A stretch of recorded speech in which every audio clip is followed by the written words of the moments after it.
So if we want to go around the room and introduce ourselves just to see who's on the call. I'm Autumn and I am with West Virginia Alliance of Recovery Residences. I am not,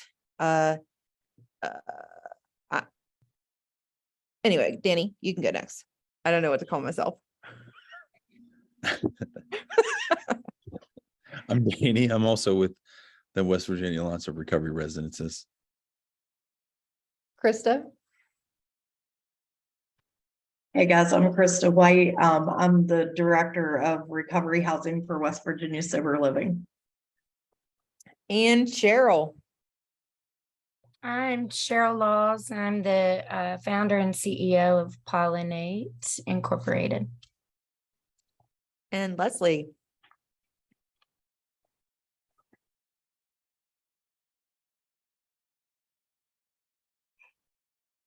We'll come back. Holly. Oh, just kidding. Can you? Sorry, It's okay. well, I'm Leslie with Brian Safehouse, the Communications and Development Director. Awesome. Awesome. Thanks for coming today. And Holly. Hey guys, I'm Holly. I am the Chief Operating Officer for Pollen8. All right. So welcome to our open call. I think that moving forward, we will have a little more interaction once we actually start to remind people about the open call. But for today, thank you guys for coming. And we are going to hear from Holly and Cheryl a little bit about Pollen8, Pollen8 Inc. and all the cool things that they are doing over there. So Holly, Cheryl, whoever wants to do it, take it away. Well, I guess I'm the one speaking today, so I will do that. I apologize for my bedhead. I'm working from home. So Pollen8, oh gosh. Okay, I'm going to do my longer version because typically they've made me condense this down to 8 minutes. So then I was like told it was going to be 45 minutes. So I don't even know if I can ramble about it that long anymore. I've worked on our elevator speech for so long, but So that's why I had to call Cheryl as a backup, just so you guys know. she said, hey, we need a rambler. You're on. So Pollen8, we backstory, I guess I'll go all the way back to the beginning. I actually wanted to do something in the recovery realm. And I do think this part of it is interesting because it does attest to things that we've come to realize around addiction through the years. But I was just, I failed out of school myself when I was 19 for my own, not necessarily addiction, but misuse of drugs and alcohol. And I never went back to college, and I always wanted to, and I just really didn't know what I wanted to do. And then I was a hairdresser for 20 years and all the things. And then I got a part-time job at drug court when they first started rolling out all the drug courts. This was probably 13 years ago at this point. And my job was to take Kanawha County's paper files and stick them into the new computer system that they had. And so I did that for like 8 weeks, and I was privy to everything about the people, the 100 and some people who come through that program, their biopsychosocials, their mugshots, their criminal records, their drug screens, everything, but more importantly, their biopsychosocial. So I started reading the questions and the answers to things. And at that point, I didn't know anything about ACEs, and nor did they, because they didn't even refer to it. It was just, them telling their stories. And the majority of every young woman in that program had been molested or sexually assaulted by a significant male in their family. And the majority of the young men had been abandoned, abused physically by a significant male. I'm not hating on men by any means. I'm just telling you what I found in their lives. And then there was a small pocket of middle-class white college students that, got a sports injury and got addicted to painkillers. And they were very small. So then I just started thinking at this point, even though the epidemic started in 1990, this is when you were just starting to realize, like, oh, my cousin Timmy is, always high at Thanksgiving and, stuff like that. But they were at this point too, it was a moral thing. It was, it was something that y'all chose to do, and I was interested with that. And I was like, this right here this proves this is a coping mechanism. So I got super interested. I started asking questions. What can I do to be a part of this? And I went back to school and I got my an undergrad in I got a Regents Bachelor of Arts. So you couldn't major with that because they take a year of your work experience, because I was 41 at this point. So I was what they consider a non-traditional student. And so I studied everything about sociology because I knew I didn't want to just do one person. I wanted to fix a system around it and try to figure out how to help these people. So sociology, of course, helps you understand why people behave the way they behave. So I did that, and I went straight into a master's program at Appalachian Studies at Appalachian State University in Boone, North Carolina, because I knew that if I was going to try to change the way Appalachians believed, I had to identify with them for the first time in my life, because they were always the other. Those are rednecks down the mountain, up the mountain in the holler is how I looked at it. I grew up in the city, unfortunately. And then once I started learning about the culture, I started realizing how addiction can spread in a culture like Appalachia. We're very clan-like. We are very, what happens in the house stays in the house. We don't like change. We also working on yourself. Who thinks of that? It's a, back then, it was, there's a taboo around therapy and all the things. So you just accepted, you were taught to accept the ill behaviors of people in your family.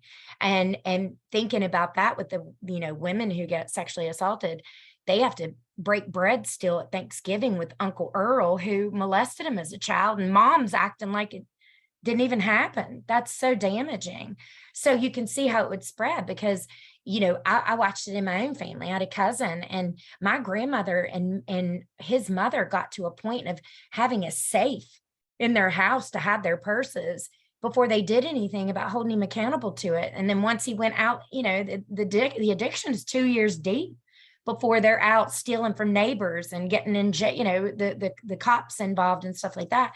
So I started realizing, like, oh my gosh, this is how it spread so quickly across Appalachia.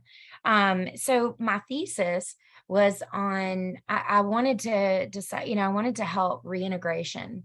There were a lot of treatment centers at that point where you could go and, if I lock you up away from drugs, you're not going to use it. But what happens when the doors are open and you're back out and it's everywhere? So I started researching best practices. At that point in the research, I researched for 2 years. There wasn't a whole lot about reintegration, but there were a few, and then not enough. So I spread the scope to Canada and Brazil, and started seeing things that they did. So in that data, I identified that 86% relapse within the first year. And the 3 main reasons are, the first one is monotony of life. So no purpose, just what am I here for? I'm just doing this thing, and the second leads into socioeconomic status. So I'm poor. And what is, there's nothing interesting about that. And I'm doing the exact same thing. So of course I'm going to go back to what my, cycle was before. And the third was returning to an unsafe living environment, which is going home to grandma's house where my brother is still using, sleeping on the couch. Eventually I'm gonna be on the porch with him, and it'll start out with a beer or a joint, because marijuana isn't a drug. And then next thing you know, I'm back at it full circle. So while I was at Boone, there was a cafe there that I used to eat at all the time, and they helped a population. They were a community cafe, and they helped a population there that was around mental illness and mental disabilities. And so I started, they had a thing where if you volunteered, you got a meal. So I'm a single mom in grad school. I ate there quite a bit. And so I started donating my time there. And, you know, I would roll silverware with a woman who was extremely schizophrenic. But she could still roll silverware and we had great conversations. You know, she just was paranoid aliens were going to steal her thoughts, you know, but she had something to offer. They would have extremely autistic people at the front serving you because they can do something. And then the whole concept is, you know, to realize that we all have something to contribute, every human being, and you just find that thing. So I came back here after I graduated. I opened the cafe. And from there, it just kind of spiraled. You know, I met Holly. It'll be 4 years ago in March, which is crazy. So she came in like a year after I had gotten started. And at that point, the Reintegrate program was already a pilot program. And we were working with Recovery Point, which is where I met Miss Autumn here. And we were trying to work with established recovery places that would allow me to have the women come into the program before they graduated so we could be that soft handoff and give them employability skills at the cafe. And then that really didn't work out. I mean, it did the first pilot group. I mean, it was a big success, but it became harder and harder because everybody has their own program. And when you have a program, you're working the program. You don't have time. You can't fill in for them to go work somewhere else. Or get the same, you know, it was a double dipping of services. There were so many things to it that I just didn't feel like it was going to be successful. And then when Holly came, you know, she had the idea that most days I'd like to give her a whop for bringing it up, but she was like, let's open a treatment center of our own, you know, let's do it. And I'm like, okay, let's do it. And so we did it. We reached out to our community partners. That's one of the things when I was doing my thesis, I had to pick an avenue to do the work. And so I chose, back then, the fancy word is interorganizational collaborations. It's community partners. So we were really big on not creating the wheel and finding people that have assets and resources that we can repurpose and use to help people change their lives. So the cafe is in an old not abandoned, but it was a church that had shut down and merged with another larger church.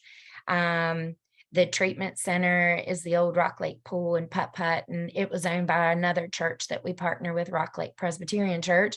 So they did not donate it, but we get a really good deal for a 10,000 square foot building and 2.6 acres of land.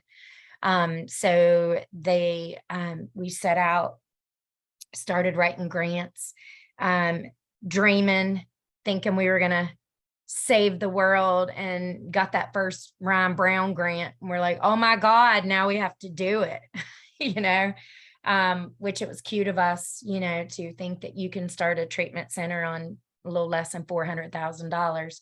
So we almost doubled that, having to piece together other grants to do the rest of it. That barely touched the build out, I think, Holly, didn't it?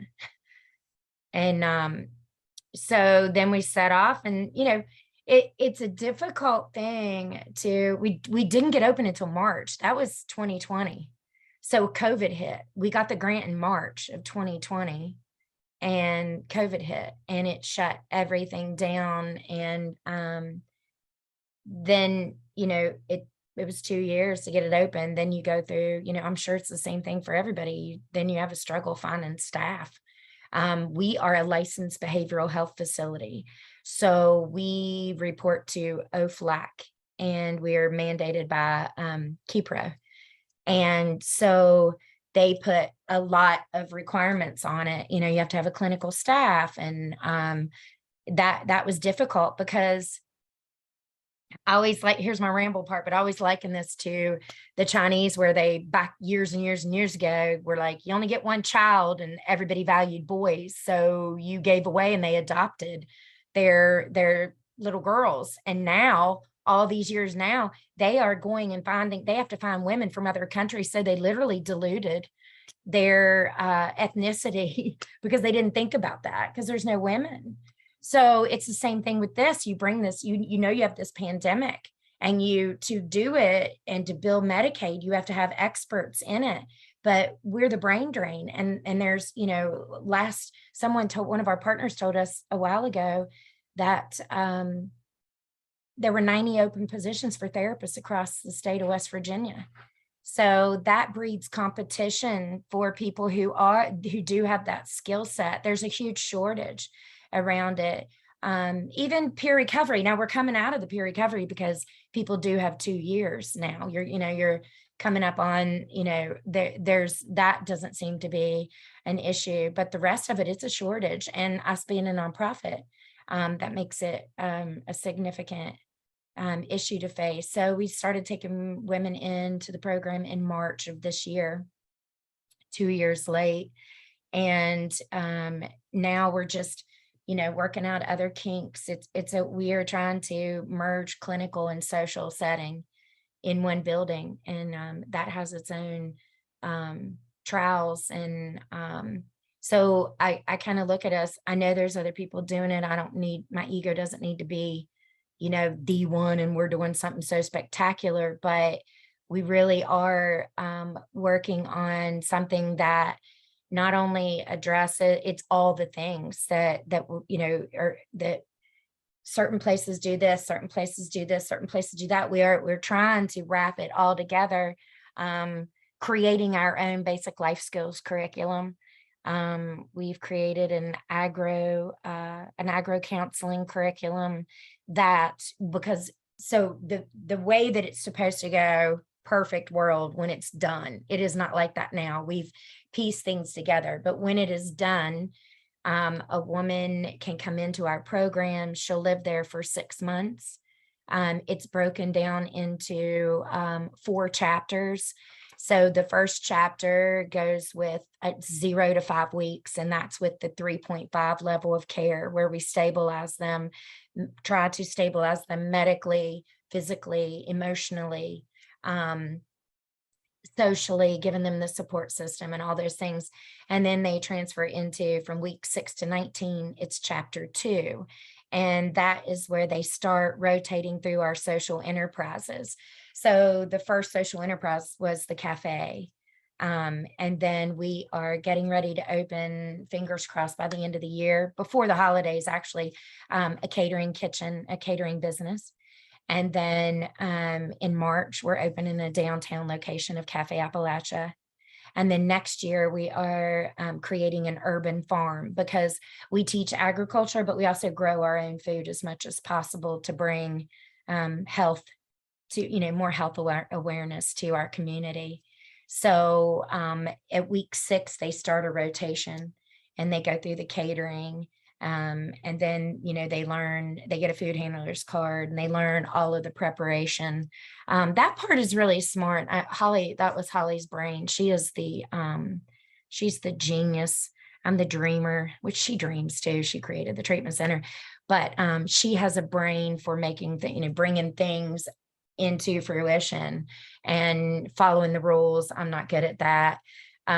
But with that, we are trying to set up our social enterprises to where we grow the food or locally source it as much as possible, recycling, composting, all the things from start to finish. So that meal comes all the way back around. And then the idea is that they start and they learn. So they'll take all the food and it'll be harvested in the catering kitchen. And then they'll learn knife skills, and they'll learn our sauces that we use, the recipes, how to make the dressings, how to make the soups, all of that. So all of that stuff will be mass produced in the catering kitchen. And that allows them, the reason we start them there is that allows them 4 more weeks. So that's week 10 before they're really around the general public. So it's still more of like a protective environment to still get their feeding up under them and get some distance from their active addiction. And then they start rotating through the cafes, and then they do a rotation of learning how to grow the food. But in the first 5 weeks, also with that agro curriculum, they're in the garden 3 hours, 2 times a week. So they're learning mindful gardening as well. And then they get every aspect of it. And then that goes into, from there, the cafes purchase from the catering kitchen, the food, and it's already made. So then when it's already value added. So the carrots are already cut up the way our salads are, the celery, the cucumber, all the ingredients. And then it goes into the kitchen. So when they're there, they learn the actual recipes and how to cook it and putting it together, and presentation of food, customer service. The South Charleston Cafe is more, although it's not full service, we're kind of talking about going through that if they did that later, that would give them that ability to work on their customer service, approaching people, talking to people. And then the downtown location is going to be more of a express, a quick get it out the door. They learn barista training. They learn, everybody starts in the back of the house with the dishes, because that's just how you start anywhere, is low man on the totem pole. And then they'll finish all the way back around and end in catering, where they do private events and special occasions that we cater to the general public, with events at both of our, hopefully in the end, both of our sites. The cafes will have a space where people can have weddings or receptions, all at bridal parties, things like that they get experience like that. The two reasons really for the social enterprises is, the first and foremost, is to allow them a safe space to learn employability skills. But the other thing is an opportunity for the community to support them, and to see that someone in active addiction is not the same as someone who's in recovery. That they're totally different people. They're no longer altered, but they're somebody's wife and mother and sister and friend, and that they're brilliant women that just, needed some support.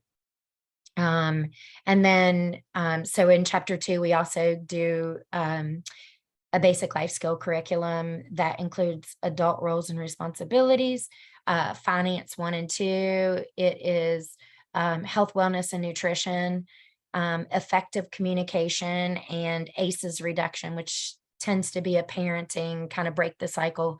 Don't do to your kids what happened to you.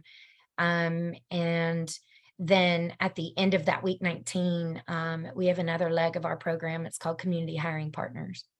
And we work with local businesses that are willing to hire the women in our program.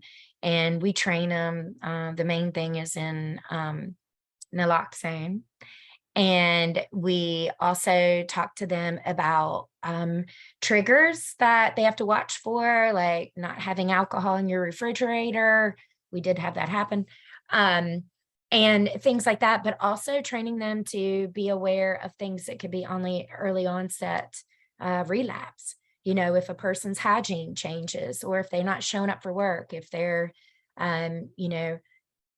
someone that you don't know is, showing up at work and they're sneaking off and talking to them, things like that they can let us know, so we can then pull that woman back in, the participant back in, and see what's going on, and if, what triggers are happening to them to try to block that relapse. At the end of that, then they had the opportunity to take a full-time job with that community hiring partner, which transitions them then into chapter 3. And that is where we will be WVAR certified. We have an apartment, it's 6 beds across the hall from the community style living that's 3.5, 3.1 behavioral health. And that will be WVAR certified, where they'll live for the last 6 weeks of the program. At that point, they get more freedom. They get their cell phone back. They get to come and go within a time frame that's allowed, because they're still living in the center. And they work a full-time job. At that point, we have already, helped them identify where they're going to live, and transition. If they transition into our chapter 4, they graduate at the end of chapter 3 from the inpatient, and that's the end of the 26 weeks. And then if they want to go into chapter 4, they can go into our housing, which we are hopefully we have relationships with some landlords currently that we are going to try to get into our own housing eventually. But if they wanted to, that part of the program is called relocate. So if they wanted to maybe go back to Florida where a stable family member is, we would help them transition into sober living in that town to try to help them set up for the rest of it. And that's 12 months. If they stay here in our housing and keep working with our community hiring partner, they continue on an outpatient basis with their same treatment team. It just lessens down to, maybe an hour a week versus, 15 to 5 hours that we do in 3.5 and 3.1. The other thing is that we have committed to is a lot of places because of that behavioral health, it's decided, unfortunately, by insurance agents when a person's ready to advance. And that's unfortunate. And a lot of times when when Medicaid decides that they are ready to drop from 3.1, facilities have to discharge them because they can't financially afford them. But we've made a commitment that we will keep them for the full 26 weeks, regardless of what insurance does. So that's something that we're really proud of, that we want to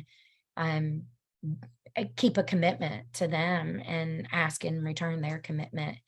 And then I think that's not 45 minutes, but is that it? Holly, did I tell everything? They graduate, they get a job, they live happily ever after, and yay, we're all happy for it. Did I touch on everything? Holly's usually my cleanup. She's the cleanup batter. Is that a thing? Is that baseball analogy, Danny? I don't know. When you're like the fourth batter, because everybody else gets on base and you can hit a home run or whatever. Anyway, whatever that is. That's Holly. So no, I mean, you did a great job. So I wanted to kind of try to fill in. So I knew that neither of us could talk for 45 minutes, which is very unusual. We must have our elevator pitch drilled down very well by this point. Mm-hmm. So Cheryl is our CEO and founder. So I kind of wanted to tell a little bit about how I got into this role that I'm in currently. So I am in long-term recovery from substance use disorder myself.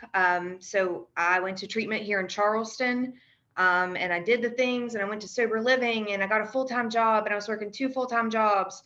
And in my restaurant career, I actually know Krista from there.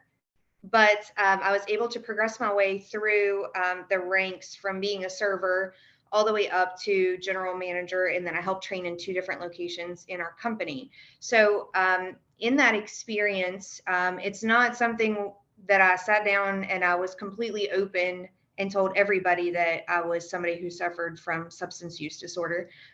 It's not as accepted in that kind of industry, right? So we all know that. And that's what we're trying to fight today, is that stigma that's imposed from that.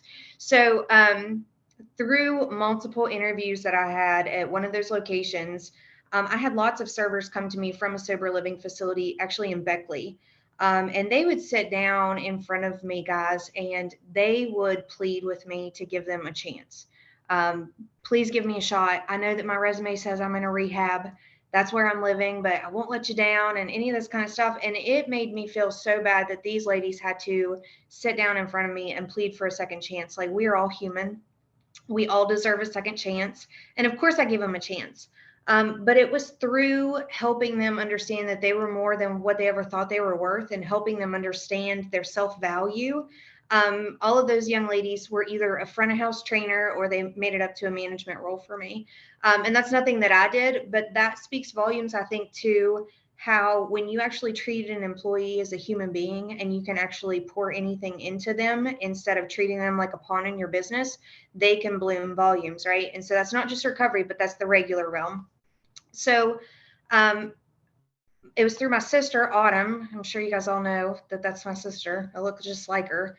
So I met Cheryl, and I was super miserable at my restaurant job because I was working all the time, like 80-hour work weeks. I was driving 3.5 hours a day.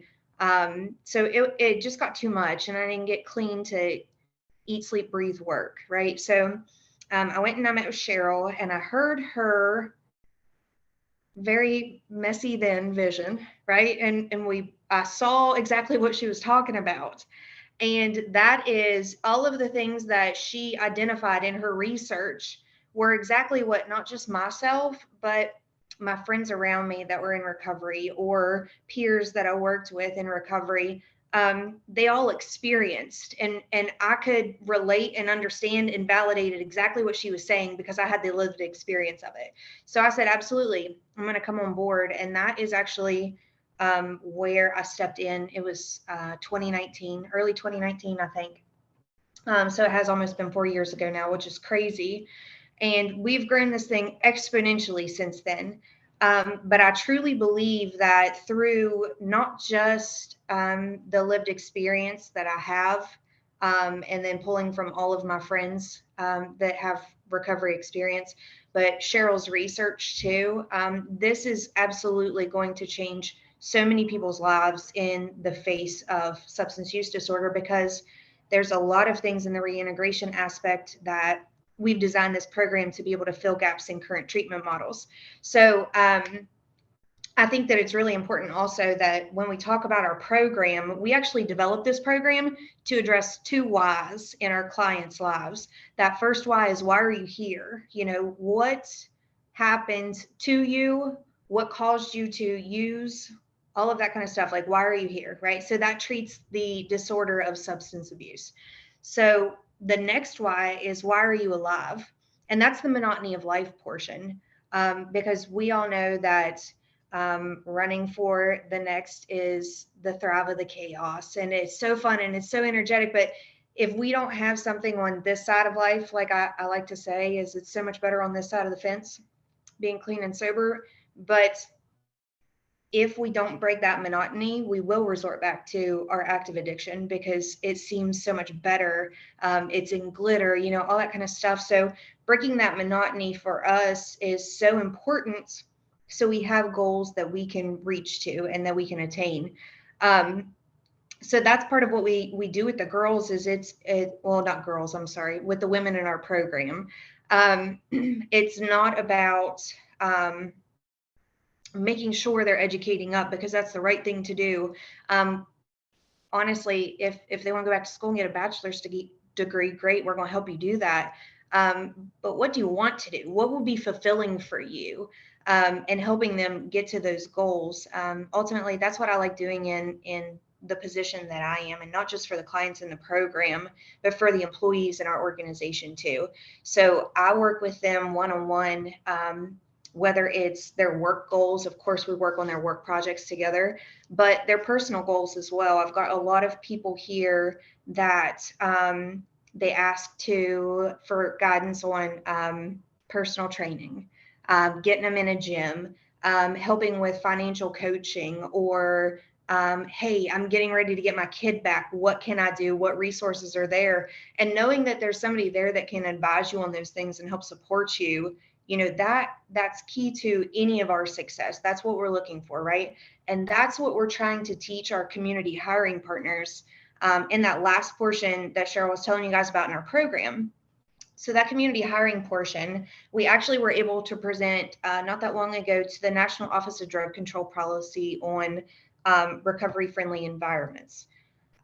So in our curriculum, we're not only going to have recovery-friendly policies and training them on mental health, first aid, and safety, but honestly, it's going to be things that really just make a good employer and make sure that these employers are not treating their employees like pawns in the business, you know, like I said earlier.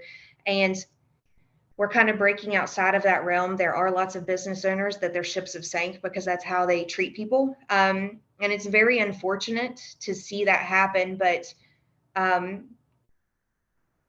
we all work. It's like a second home. And if we don't feel safe there as somebody in recovery, then we're not going to be successful in our jobs nor in our recovery. So Cheryl actually made a reference a little bit ago, and I want to tell you guys, actually have 2 stories now about it, but it's the same principle. So we had a young lady that we were working with a few years ago. She had a license to be a cosmetologist. She actually maintained it during active addiction. So when she came to us and we were helping her try to find a salon, She got into this salon, she got hired, and then she started doing the things that we know not to do. She wasn't reaching out to her support system. She was isolating. She just wanted to stay inside all the time, let her depressive state kind of consume her. So one day she called me and she was like, Holly, I can't do this anymore. And I said, okay, what's up? And she said, I went to walk into the break room today and put my lunch in the fridge and there's bottles of vodka in there. And I said, okay, so what'd you do? And she said, nothing. I called you. You know, like I got a hold of you. I said, did you talk to your employer? And she said, no, because once they know that I'm somebody in recovery, they're going to look at me differently. And I'm over here like, if I lose an ear because somebody's drunk and cutting my hair, I would be livid. Like I like my ears. Okay. But knowing that she experienced that, and she was scared to tell them that her life was in jeopardy because they have alcohol in their fridge at work, that blew my mind. So that's one of the things that we want to help educate our community hiring partners on is you don't know if your industry is not bars and alcohol and, you know, fine dining restaurants that carry alcohol. If you're a salon, you don't need alcohol in your fridge. And that's a fact. You know, it's not only an OSHA violation, but employers have a responsibility to ensure that their employees are safe and protected and that we are not in way of harm at any time on the fault of the employer. So that's what we want to start educating on, is that when that person walks up to you and they say, hey, I'm in recovery, that you understand how to help them. Or when my servers used to walk up to me at the restaurant and be like, look, I'm having a really bad day and I need to call my sponsor. I can do that for them. And I understand that impact.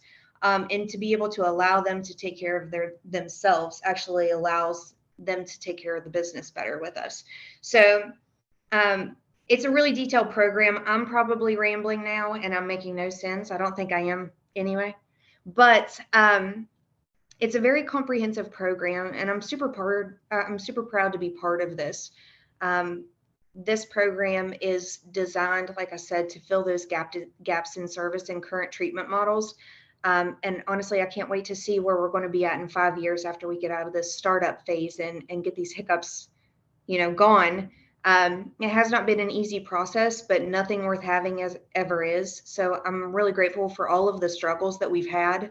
I'm grateful for all the learning experiences and everybody that we've came into contact with that helps us. So hopefully soon, Cheryl mentioned this also, and I hope Emily can't hear me wherever she may be. It's recorded. Hopefully, oh, don't show her. No, I'm just kidding. So probably in the next few months, we will actually be applying for our WVAR certification. So it's not a requirement for half of the beds in our facility. Because we are a licensed behavioral health facility. But one of the unique things that I think about our program is, I believe, Autumn and Danny, correct me if I'm wrong, that we will most likely be one of the only ones in the state to actually be a level 4 WVAR certified facility in our second room. So I think that that's really super cool. And then allowing a full continuum of care from, you know, the early stages with 1 week clean all the way through treatments. All the way through all of the WVAR levels and eventually out into independent living is going to complete the continuum of care for the clients in our program. So I'm super excited to watch it. In 10 years, it's going to be an amazing thing to even be part of. So thanks for letting me share, guys. Sorry that we've rambled and stuttered and all the things. And Autumn and Danny, sorry it's not an hour, but we really tried. Okay. And I just want to add one more thing. I think it's funny that when Holly said, you know, she was tired of her other job because she didn't want to work 80 hours, and she works 80 hours a year guaranteed. Like it's, you know, it's the same amount of work. I guess it's more passionate because it's something that, you know, she believes in more than the other one. But I thought that was funny when she's like, I don't want to work that hard. And back then we weren't working that hard. It was just the cafe. And I'm like, oh no, you'll have all kinds of free time here. And then here we are, you know, I mean, we work 7 days a week, but you guys know that because you're in the industry, that this is a lifestyle. I mean, it's not just a job. You think about it all the time because, you know, you're so passionate about it, and it doesn't turn off when you go home. I mean, definitely not for us. really try. We're trying. Like, I don't bug her anymore after 6 o'clock, but before it'd be 9:30. I'd be like, you know what we need to do? And she'd answer the phone. And then Rachel started stink eyeing me. And I'm like, okay, I'm going to stop doing that.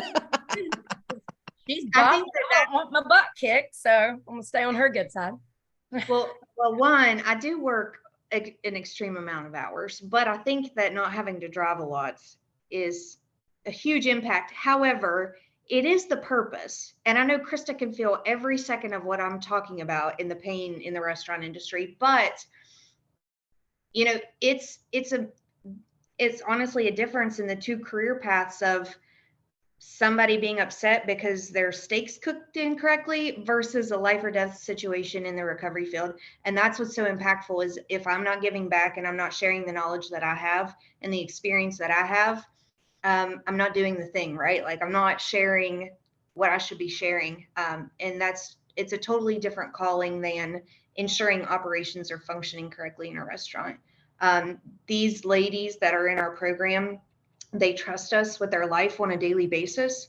So it's not a matter of if we handle things correctly, we have to, because we're representing people in this organization that haven't been able to represent themselves, and that we're trying to empower to represent themselves, because that's what drives us on a daily basis. I know it's what drives you guys on a daily basis too, is making sure that our clients are taken care of appropriately and how they deserve to be, and giving them their self-respect back. So I think it's a huge difference though. So I'm willing to work 80-hour work weeks to help save lives, for sure.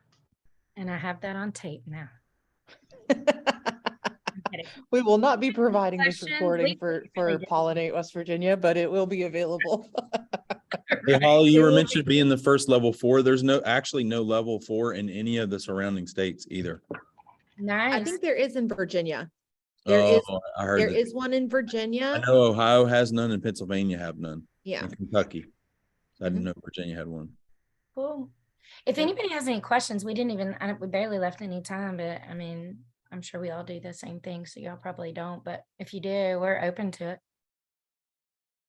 Or suggestions. Questions? Anybody? Anybody questions?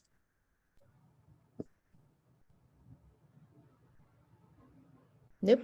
So thank you guys for coming on to present last minute. And full disclosure, I stopped at Cafe Appalachia for my morning coffee.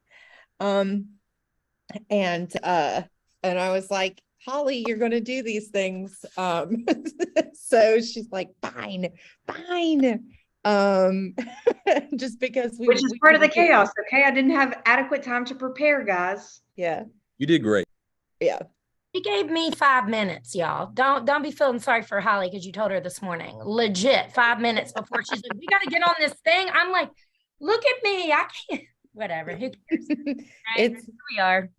Yeah, it's fine. So thanks guys again for coming on. Pollen8 is one of the things that I'm very passionate about because it was part of my story in the very baby birthing days of Pollen8 West Virginia. I started coming over to volunteer. I was actually just getting out of a recovery point for a few hours a week. And that's why I was going.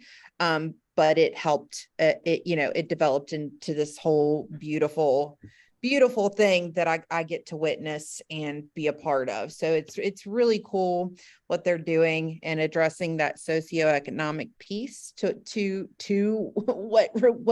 what needs to happen in recovery. So thanks guys again. RETCAP is coming.